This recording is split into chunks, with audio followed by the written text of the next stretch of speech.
Imagine this. Inside the Grand Chamber of the African Union in Addis Ababa, Ethiopia, the air was heavy with ceremony. Seasoned leaders in fine suits prepared their usual speeches, polished words about unity, sovereignty, and independence. But then something unexpected. Into the hall walked one of Africa's youngest presidents, a man only 36 years old, Ibrahim Traoré of Burkina Faso. Instead of bowing to protocol, instead of exchanging pleasantries, he cut straight to the heart of Africa's unspoken crisis. He asked questions that no one else dared to speak aloud. Why are we still debating sovereignty while foreign troops occupy our soil? How can we claim independence while billions in minerals leave Africa every year? Why should we still seek permission from outside powers to secure our own people? The room fell silent. Not respectful silence, suffocating silence. For decades, the African Union had declared integration and independence. But the reality was clear. Wars raged on. Debts consumed national budgets. Foreign armies held bases across 27 African countries, and over $600 billion in resources flowed out each year with little benefit for local families. In that silence, the contrast was devastating. On one side, leaders who had perfected ceremonial independence. On the other side, a young man from one of Africa's poorest nations, saying out loud what millions of Africans already felt. This was not arrogance. This was a generational reckoning. For the first time, the African Union was confronted not by foreign critics, but by one of its own children. And not just any child, a nation dismissed for decades as too fragile, too small, too poor to matter. Yet, in 2022, in that chamber, Burkina Faso forced the entire continent to look in the mirror. The question that still lingers, did Ibrahim Traoré simply embarrass the African Union? Or did he reveal a truth that could reshape Africa's destiny forever? Because what followed was more than a speech. It was proof that a small country could act where a whole union had failed. Proof that speeches could no longer hide from results. And in that proof lay both the hope of a new Africa and the fear of the old powers who had long depended on its silence. When Ibrahim Traoré took the podium, he did not waste a second. There was no small talk, no praise for the hosts, no soft introduction. Instead, he spoke with urgency. Why, he asked, are we still debating sovereignty while foreign military bases spread across African soil? How can our union claim to represent African interests when our wealth pours outward at prices not set by us? Why must we seek external permission to protect our own people? They were indictments, and they cut deep. For the older men and women seated in that hall, leaders who had mastered the art of carefully scripted declarations, the sting was immediate. The silence that followed was heavy. Their words of unity and independence, polished over decades, now rang hollow in the presence of a young president who had lived through war, instability, and struggle in his own homeland. But what made Traoré's intervention powerful was not just the sharpness of his words. It was the proof that followed. Burkina Faso as evidence. He used his own country as the mirror. Burkina Faso, landlocked, resource-stretched, long considered fragile, had already done what the African Union had spent decades promising. Its GDP rose from about $18.8 billion to more than $22 billion in just 2 years. It refused new loans from the World Bank and the International Monetary Fund, while eliminating about $4.7 billion in local debt. By 2023, the country had expelled all foreign military bases. Security was now managed by local forces with the support of its own citizens. In agriculture, the government distributed more than 400 tractors, 239 tillers, 710 motor pumps, and 714 motorcycles to farmers across rural areas. These were not numbers on paper. They were machines in the hands of families who could now feed their communities. In the mining sector, Burkina Faso became Africa's fourth largest gold producer, delivering 57 metric tons of gold in 2023 alone. Of that, over 8 tons went directly into the hands of the state. In the first quarter of 2025, the figure already exceeded 11 tons. And perhaps most symbolically, Burkina Faso built its first national gold refinery. Capable of refining 400 kilograms per day, it created 100 direct jobs and another 5,000 indirect jobs. Each figure was a direct challenge to the union's excuses. For 2 decades, AU leaders had explained why economic independence needed to be gradual, why food security was complex, why mining revenues could not yet stay at home. But here stood a small nation, proving that these obstacles were not impossible. They were choices. A farmer's story. But what truly resonated was the human impact. In the countryside of Burkina Faso, farmers who had once relied on hand tools now drove tractors. With irrigation pumps, they could plant more than one harvest a year. For the first time, families that once depended on imported grain could grow enough to feed themselves and even sell surpluses to their neighbors. One farmer, speaking to local reporters, put it simply: "Before, I farmed for survival. Now I farm for the future of my children." This was the difference. Not just independence as a slogan, but independence that put food on the table. The sting of comparison. While the Union had become comfortable issuing long reports and ceremonial declarations, Burkina Faso had acted. While older leaders debated the idea of sovereignty, a younger one had made it real. And in that moment, the African Union found itself exposed. Its failures were no longer hidden by diplomatic language. They were displayed in front of the entire continent, by a country it once dismissed as too poor to lead. The humiliation was not just in Traoré's words, but in the undeniable evidence of his country's progress. Generational reckoning. Unlike the independence-era leaders of the 1960s and 1970s, he carried no debts to colonial frameworks or international institutions. His message was blunt. If Burkina Faso could move forward without permission, then the rest of Africa had no excuse. For millions of young Africans watching clips of the summit, the symbolism was powerful. A man barely older than many of them was standing before the continent's elders, stripping away decades of excuses. And for the older generation inside the chamber, the realization was painful. Patience and diplomacy had cost Africa decades of progress. The silence inside the African Union chamber grew heavy. It was not the respectful pause after a speech. It was suffocating.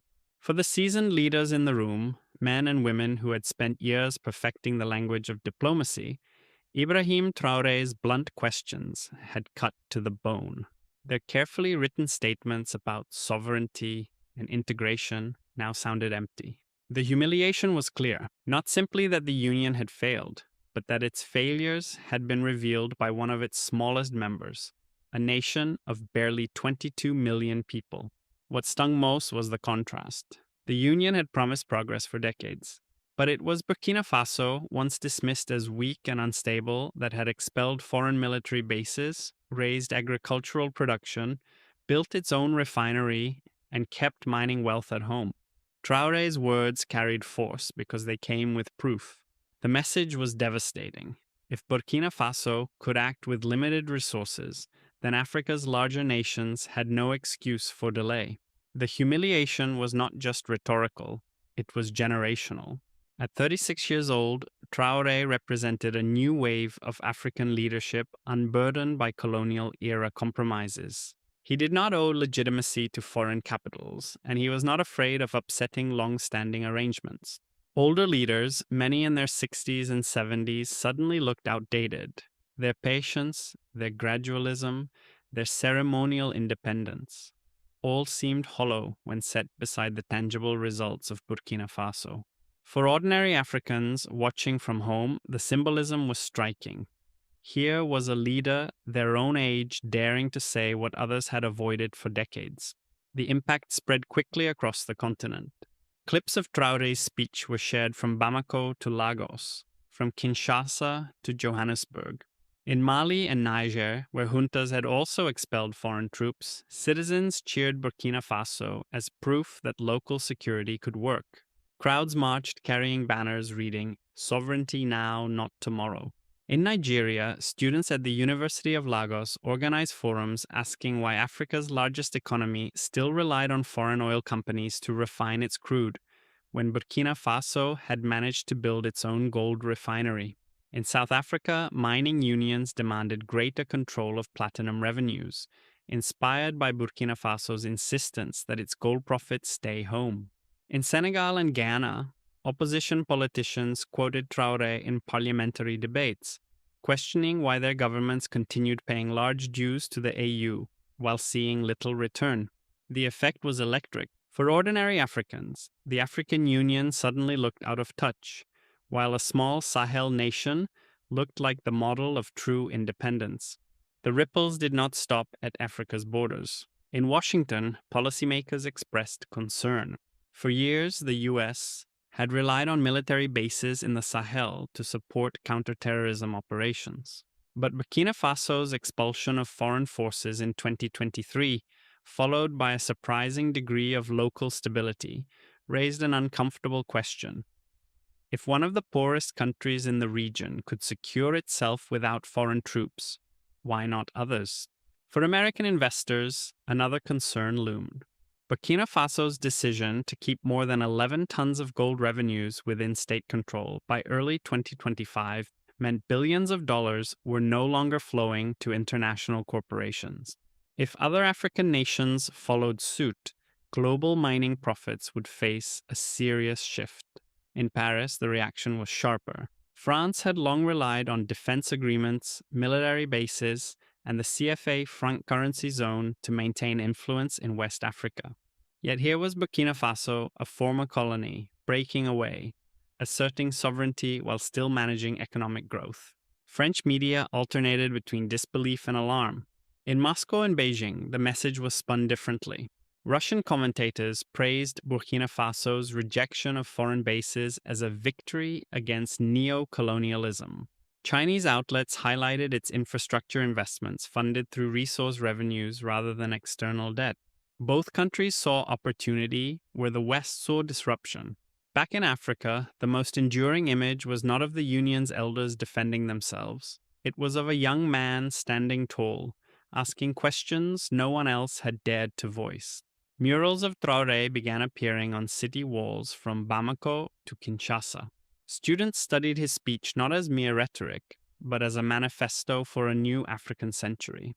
Political cartoons mocked AU leaders as men in suits shuffling papers, while Traoré stood beside farmers, miners, and soldiers. For millions of young Africans, the message was unforgettable. Independence was not something to be postponed.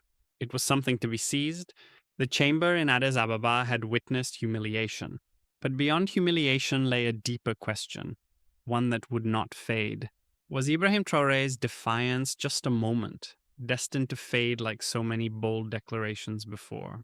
Or was it the spark of a continental shift, one that could reorder Africa's politics, its economies, and its future place in the world? The silence that followed his speech was not the end. It was the beginning of a storm. The aftermath of Ibrahim Traoré's confrontation did not remain within the walls of the African Union. It spilled into the streets, into parliaments, into daily conversations across the continent. For years, many Africans had viewed the AU as distant, more of a ceremonial body than a force for real change. After Traoré's speech, that perception deepened. But something else happened as well. Citizens began to ask why their own governments could not do what Burkina Faso had done. In Mali and Niger, where military juntas had also expelled foreign troops, people pointed to Burkina Faso as validation. If a small landlocked nation could stand on its own, then others could too. Markets buzzed with talk of African solutions for African problems. In Ouagadougou, Burkina Faso's own capital, crowds carried signs reading, "Sovereignty now, not tomorrow." In Niamey, young activists demanded that their leaders provide tractors and pumps to local farmers instead of importing food. In Nigeria, university students circulated clips of Traoré's speech on social media, asking, "Why can't our leaders speak this clearly?" Forums sprang up in Lagos, debating whether Africa's largest economy could truly claim independence while still relying on foreign companies to refine its oil. In South Africa, labor unions seized the moment.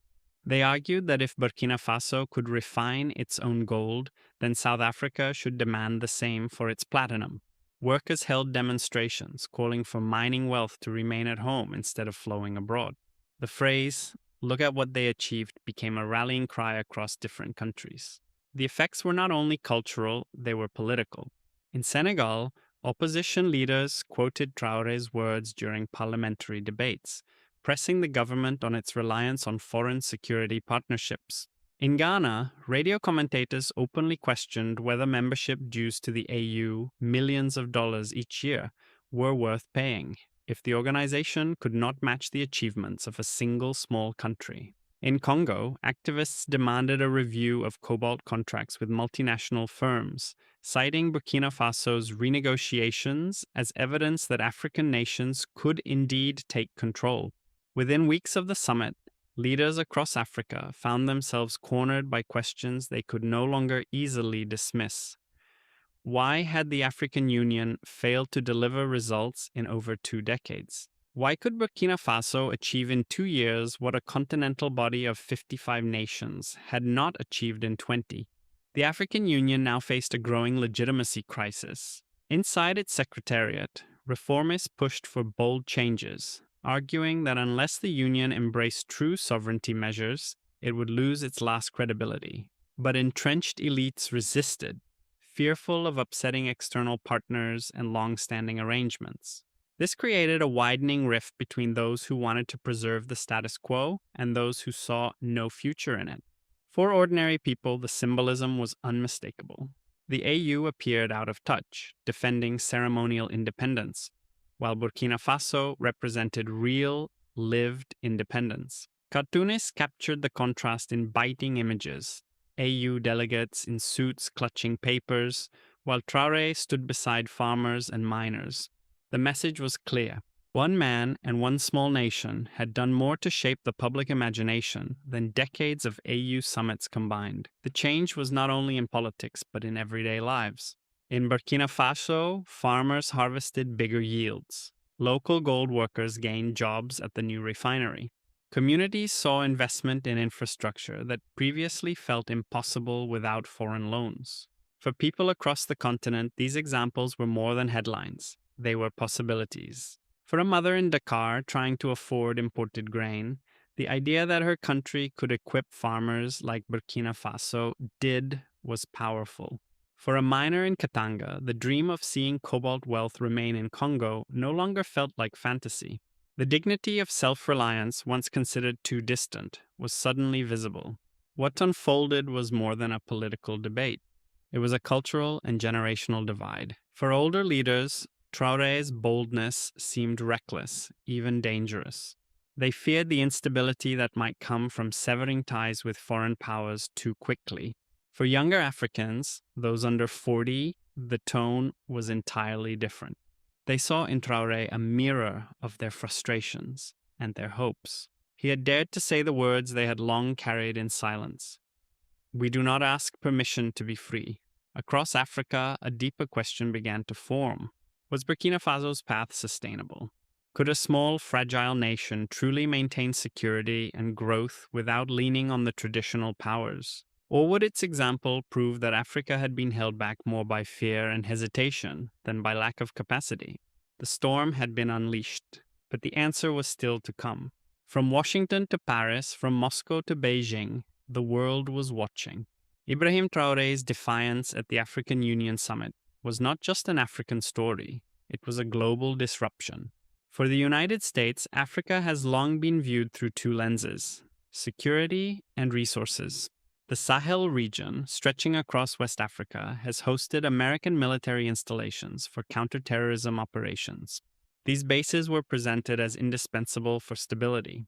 But when Burkina Faso expelled foreign troops in late 2023 and then managed to stabilize its territory through local forces, it shook that assumption.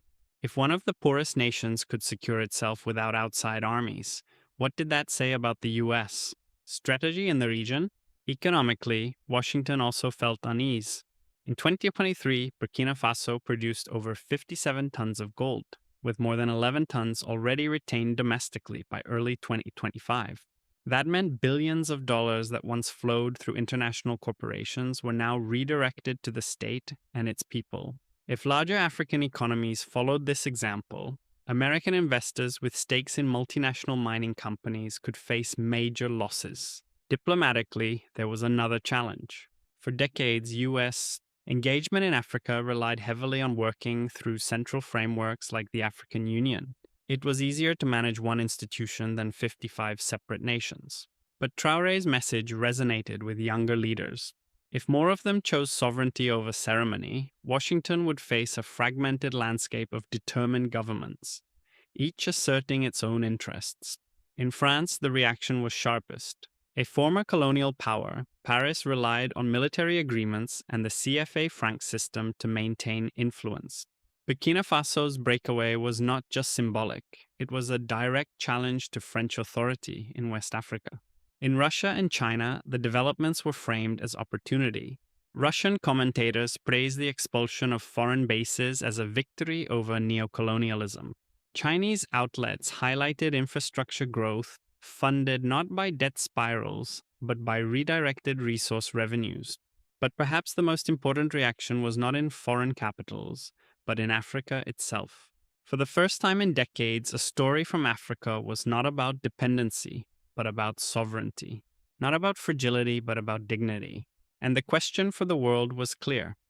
If a small nation like Burkina Faso could rewrite the rules, what happens when larger African economies demand the same? In the end, Ibrahim Traoré's confrontation at the African Union was more than a fiery speech. It was a turning point. He stood not only as the president of a small landlocked country, but as the voice of a new generation. A generation no longer satisfied with ceremonial independence, no longer willing to wait patiently while resources flowed outward and foreign armies stood guard. Burkina Faso showed that, even with limited means, a nation can take bold steps, reclaiming mining wealth, equipping farmers, investing in infrastructure, and securing borders without outside permission. For millions across Africa, this was not theory. It was proof that sovereignty could be lived, not just promised. The broader meaning for the African Union, the humiliation was deep. Its grand declarations were suddenly measured against the reality of one small nation. For citizens, it sparked a legitimacy crisis. Why fund a continental body that delivers little when a single country can show tangible results? For the world, the message was unsettling. If Burkina Faso could defy the old order, then larger nations, Nigeria, South Africa, Congo, might soon demand the same. That could reshape global trade, security alliances, and investment flows. The months ahead will test whether Burkina Faso's example is sustainable. If the model holds, other African governments may begin redirecting mineral revenues, building local industries, and questioning foreign military arrangements. This could trigger a wave of sovereignty movements across the continent. If the model falters, critics will argue that Traoré's bold defiance was reckless, a moment of passion rather than a roadmap. External powers may quietly wait for failure to reclaim influence. So the question remains, was this a single moment of defiance, or the first spark of an African awakening? For viewers in America, it is worth remembering that what happens in Africa will not remain in Africa. From the price of minerals to the balance of global